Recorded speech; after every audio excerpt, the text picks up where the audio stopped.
এটাকে বলে ফিঙে পাখি।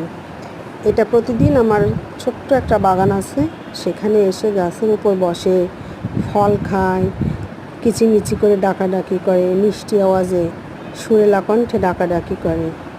এর আওয়াজ আমার খুবই ভালো লাগে। একে দেখতে কালো হলেও খুব সুন্দর। এর গাটা একদম কুচকুচে কালো, যেটা আমার খুবই ভালো লাগে।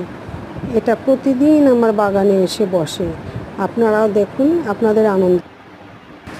ওরা যদি পাকা পেঁপেটা না খেত, তাহলে পেঁপেটা আমার আম্মু আমাকে জোর করে খাওয়াতো।